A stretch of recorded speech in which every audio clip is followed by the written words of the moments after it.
Sudah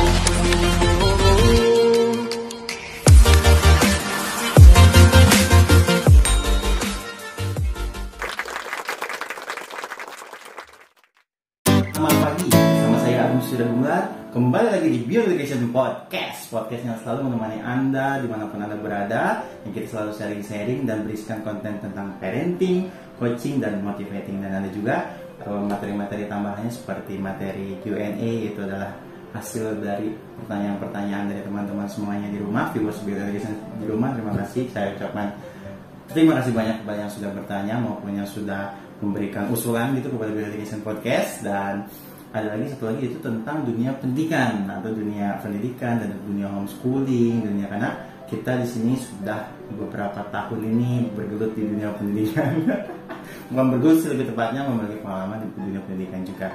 Jadi barang siapa yang kemarin juga ada sih kepala sekolah yang bertanya tentang dunia pendidikan, terus ada juga Pak siapa gitu yang bertanya tentang bagaimana sih cara mengelola sekolah, terus bagaimana juga cara cara manajemen dan promosi dan lain-lain seperti itu. Kita juga ada khas di situ, ada ekstrematnya, ada suatu expertise di sana. Jadi kalau misalnya mau bertanya, langsung saja di bawah, di link deskripsi bawah itu sudah ada kita sediakan, yaitu linknya ada Gmail, ada juga WA, ada juga Telegram, dan ada juga untuk membaca-baca artikel gitu. Yang barang siapa yang mau membaca artikel atau misalnya sebenarnya sih artikel ada juga di Telegram juga. Di WA juga kita update selalu 2 hari sekali, pasti ada artikel.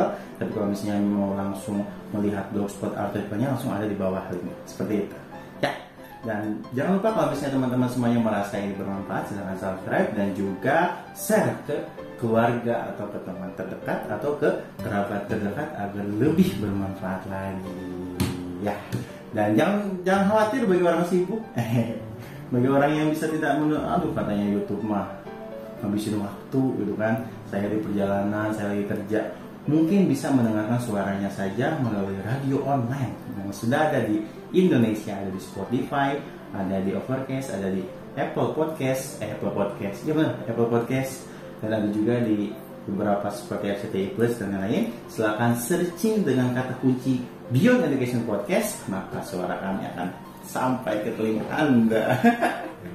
Jadi jangan khawatir, yang sibuk langsung saja, bisa sambil kerja, bisa sambil nyetir mobil, bisa sambil masak, dengarkan saja apa yang kita sampaikan. Dan kalau ada pertanyaan silahkan langsung hubungi kami. Baik, pagi hari ini bersama dengan Pak Doni. Halo teman-teman semuanya, gimana dong? Anak-anak udah mulai bebas nih Pak. Oh iya, bebas gimana? Bebas pergaulannya? Bukan, bebas, mereka sudah bisa sekolah gitu. Iya. Beberapa sekolah sudah menerapkan masuk ya. Ya udah menerapkan tatap muka ya. Tatap muka, tapi tidak intens sih beberapa anak sekali. Tapi mungkin dengan seperti itu anak-anak juga terobati gitu banyak rasa. Iya, kerinduan mereka ya untuk ketemu teman-teman. Iya, mudah-mudahan di tahun depan kita bisa lepas dari pandemi ini. Amin. Ya. Dan anak-anak bisa kembali normal lagi. Iya, ya, harapan kita semua. Iya. Dan ini juga ada pertanyaan lagi Pak tentang apa bebas juga. Pertanyaannya apa Bung? Ini tentang pergaulan bebas Pak, dari Bu Mona. Oke.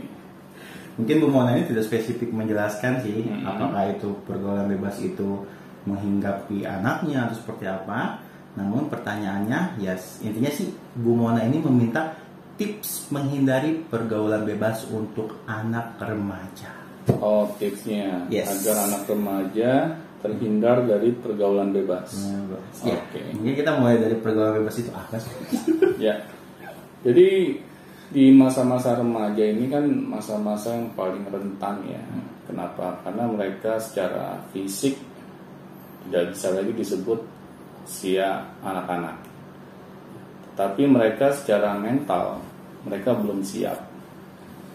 Mereka ada di masa transisi antara usia anak-anak menuju ke usia dewasa. Tetapi masalahnya, kalau usia-usia remaja ini tidak ada peran orang tua sama sekali dalam mendampingi mereka, akhirnya mereka akan sangat mudah terjerumus di dalam dunia pergaulan bebas. Karena masa remaja ini usia-usia yang dimana mereka ini banyak ingin tahunya. Mereka ingin banyak mencoba segala hal yang sebelumnya ketika mereka di usia anak-anak mereka tidak memiliki kuasa gitu untuk melakukan hal itu semua karena secara fisik mereka masih belum mapan gitu ibaratnya belum cocok lah gitu. Ya mereka masih kecil ya. Iya. Nah akhirnya mereka hanya sekedar penasaran saja gitu melihat orang-orang dewasa di sekitarnya melakukan hal-hal yang mereka ingin tahu gitu. Nah tetapi ketika mereka sudah memiliki fisik yang cukup besar, akhirnya mereka merasa punya kuasa untuk melakukan hal-hal itu semua. Iya, sudah bisa bertindak lebih ya, lebih jauh. Yang tadinya mungkin nggak boleh jauh dari rumah, sekarang udah bisa kemana sendiri aja. Gitu. Benar. Kayak dulu misalnya ketika mereka masih usia SD, mereka masih kecil, mereka melihat orang-orang dewasa di sekitar mereka misalnya merokok gitu ya. Mereka kan pasti ada rasa penasaran gitu. Kok kayaknya orang-orang dewasa pas ngerokok itu nikmat banget gitu. Ketika mereka bertanya kepada orang tuanya, terus mereka ingin mencoba juga, yang ada kan orang tuanya malahan marahin mereka gitu kan. Mereka dibilang ingin tahu aja, itu kan hanya orang dewasa yang bisa melakukannya, kamu ini masih anak-anak.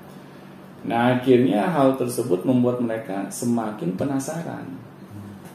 Dan ketika mereka sudah memiliki fisik yang besar ya, akhirnya rasa ingin tahu itu semakin membuat mereka tertarik gitu untuk mencobanya gitu. Betul.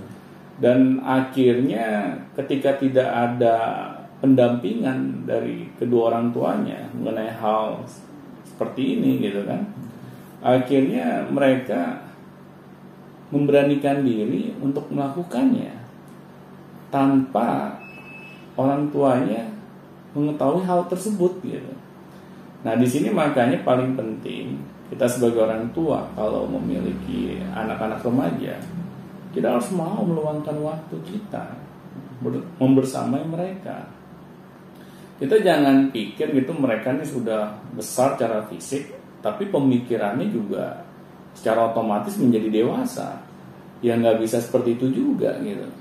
Karena kan pola pikir ini kan hasil bentukan dari ilmu dan pengalaman yang setiap anak manusia ini miliki. Tetapi kan kalau anak-anak remaja secara ilmu aja mereka masih kurang.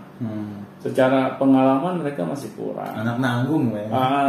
Anak masih dalam usia tanggung bahasanya. Gitu kan. Nah, otomatis gitu, mereka ini tidak bisa mengambil sebuah keputusan yang diselingi oleh akal sehat gitu.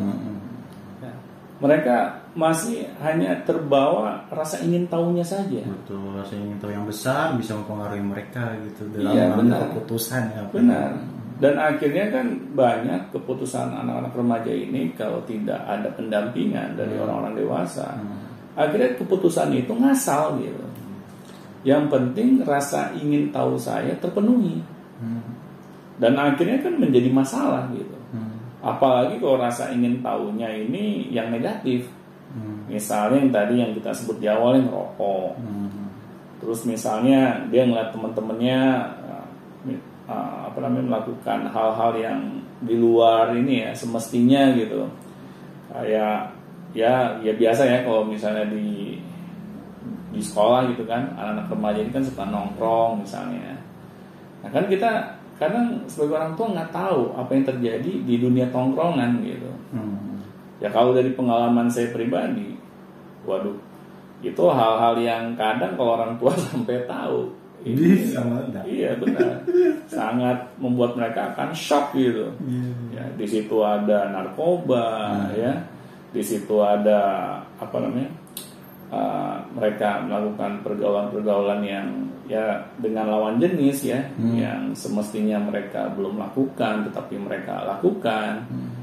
Karena di dunia tongkrongan ini mereka merasa ada kebebasan gitu, ya, karena nggak ada orang-orang dewasa yang bisa mendampingi mereka pada saat mereka nongkrong. Wah, berarti sebenarnya kalau dari pengalaman Bapak dari dunia tongkrongan itu, berarti pendidikannya biasanya di sekolah tentang bahayanya ini, bahaya pergaulan bebas, bahaya ini itu tidak cukup Pak, apa bagaimana? Emang diajarin?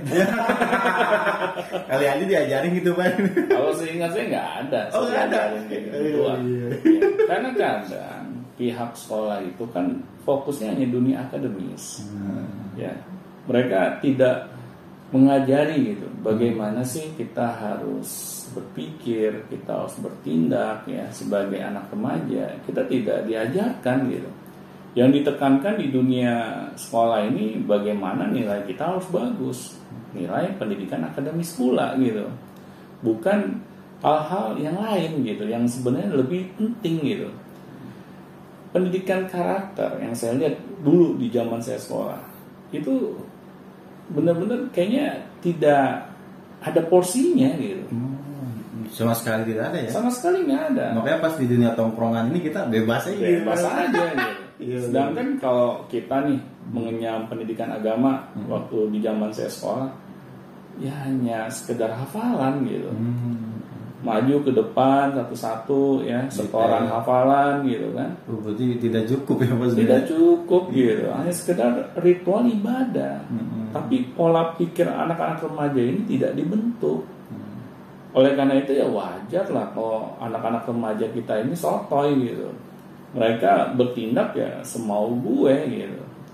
Tetapi pada saat momen-momen di mana saya ini ya ada di masa-masa remaja itu, saya berpikir kenapa sih kok kita sukanya membuang-buang waktu gitu kan untuk hal yang tidak bermanfaat. Saya nggak tahu kenapa tiba-tiba terlintas gitu pikiran seperti itu. Masa remaja itu. Ada malaikat lewat kayaknya. Nah terus akhirnya saya melihat kenapa anak-anak remaja melakukan hal itu. Karena kita tidak diarahkan pendidikan yang harusnya kita ini ya jalani itu mengarah kepada penggalian potensi kita.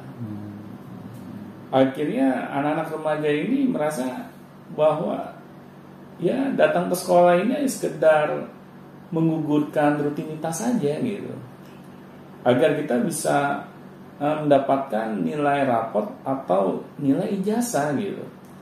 Hanya sekedar itu, tapi potensi yang kita miliki ini tidak terasah sama sekali gitu. Akhirnya ya energi kita tidak tersalurkan pada tempatnya. Nah oleh karena itu ya wajar gitu ketika anak-anak remaja ini kita tidak diarahkan sesuai dengan potensi yang kita miliki. Akhirnya kan kita melakukan tindakan-tindakan yang aneh-aneh gitu. Ya akhirnya terjadinya pergaulan bebas. Pasti pergaulannya ke arah bebas ya Pak ya? Pasti. Kalau tidak diarahkan atau misalnya hanya mengandalkan sekolah saja agar anak ini betul dan mengetahui pergaulan bebas memang nggak cukup gitu kan? Iya, harus orang tuanya langsung gitu ya. Orang tua terutama ya. Iya. Kemudian guru-guru di sekolah kan karena mereka ini lebih banyak menghabiskan waktunya ya kalau nggak di rumah ya di sekolah kan. Dua itu ya. Nah, akhirnya kan di sini harus ada kerjasama gitu antara pihak orang tua dan pihak sekolah. Tetapi kalau ini juga tidak kejadian, ya akhirnya anak remaja ini tidak memiliki panutan gitu. Akhirnya ketika mereka tidak ada yang bisa mengarahkan mereka dengan baik, terus tidak ada role model yang bisa ditiru, akhirnya ya sudah mereka bablas gitu. Iya, apalagi sekarang teknologi makin gampang. Nah itu tambah lagi gitu kan. Chat atau misalnya aplikasi chat, terus video dan lain-lain kan, ya gimana gitu kan, udah zamannya gitu.